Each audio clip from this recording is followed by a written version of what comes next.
All right, today we are diving into a story that basically crawled out from the deepest, most hidden corners of the internet. It's about what happens when that late night online curiosity bumps into real world horror and leaves behind a mystery that honestly nobody has been able to solve. The whole thing starts with this warning, and it couldn't be more fitting. It's a chilling reminder of how those digital shadows, the ones we think are safely behind a screen, can sometimes bleed into our world, and with absolutely deadly consequences. So picture this. It's a totally normal Sunday afternoon in a busy city. We're at a place called the Blue Exotica restaurant. It's packed, buzzing with tourists. You can hear the usual chatter and clinking glasses. Everything is perfectly normal until it isn't. And just like that, chaos. People are screaming, scrambling to get out. A waiter, his name is Alex, pushes through this terrified crowd, trying to figure out what on earth is going on. Someone just points, speechless, towards a table. And what Alex sees there, well, it's something no one should ever have to see. On that table, served up on two fancy Chinese-style dishes, was something that was definitely not on the menu. The first dish held a man's severed head, and the second, a severed thumb, just sitting there in a pool of blood. Alex staggers back, horrified, and it's not long before the flashing lights of police cars are outside. The police investigation starts, and the facts that come out are just bizarre. The victim was a tourist from Italy, and they figure he'd been murdered about 10 days earlier. Weirdly, his body had been preserved with some kind of special chemical solution. Right away, the police suspect this is way more than a random crime. They think it's connected to the dark web, and this local horror story suddenly becomes chilling national news. And this is where a guy named Chris comes into the picture. Chris is a university student. Pretty introverted, you know? He's the kind of person who's way more comfortable with lines of code than with people. For him, the internet is his whole world. And this case completely captivates him. So as Chris is following all the news coverage, he gets this nagging feeling, like déjà vu. He is absolutely certain he's seen a case like this before, but he just can't remember where. So he does what he does best. He starts digging online, trying to connect the dots.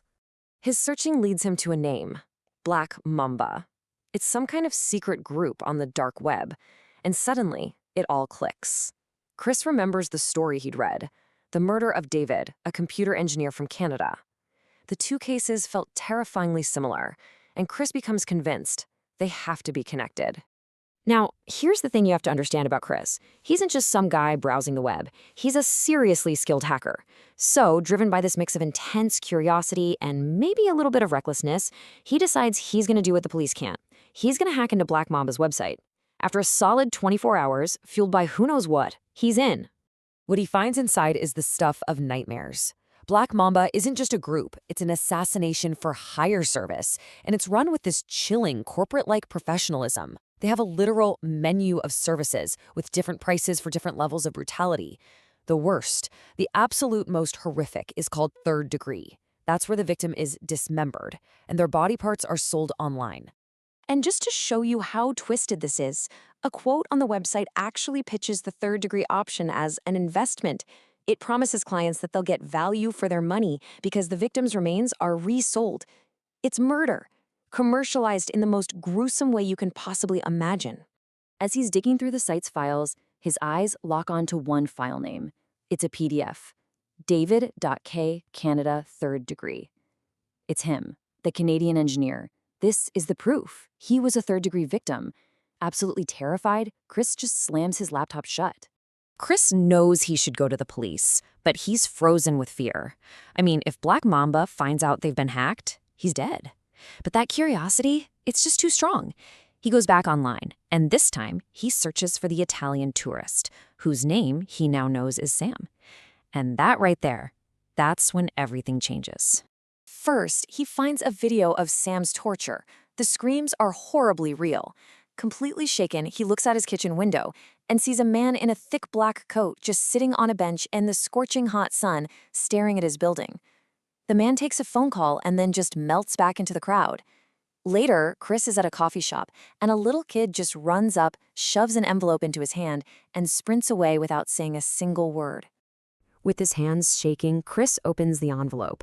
Inside, are photos. Photos of him, leaving his college campus, riding his bike, and then the one that makes his heart completely stop, a photo of him, just moments ago, making coffee in his own kitchen. They've been watching his every move. Along with the photos, there is a short typed letter. It has just 4 words, but it's a message that confirms his absolute worst fear.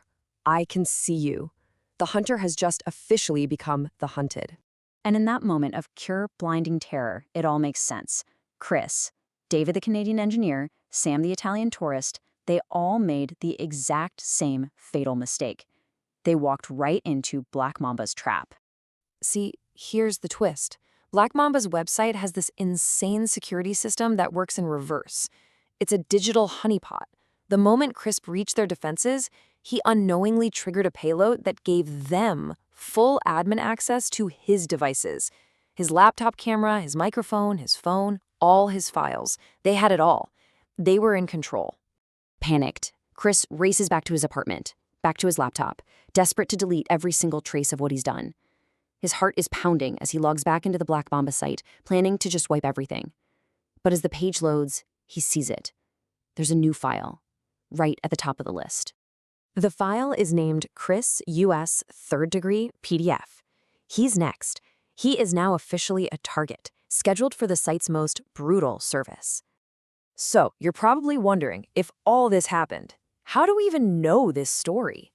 Well, it's because in his final, desperate hours, Chris did the only thing he could think of to leave some kind of trace behind. He wrote down every single thing that happened to him and posted it all to Reddit, just pleading for help. That post went live, and in the weeks since that day, Chris's Reddit account has been completely silent. No updates, no comments, no activity at all. He just vanished. And so, this dark story from a dark side of the internet ends right where it began, with a question. Is this whole thing just an elaborate, terrifying story, or did a student's curiosity lead him to become the final victim of Black Mamba? The internet has no answer. And maybe that's the most chilling part of all.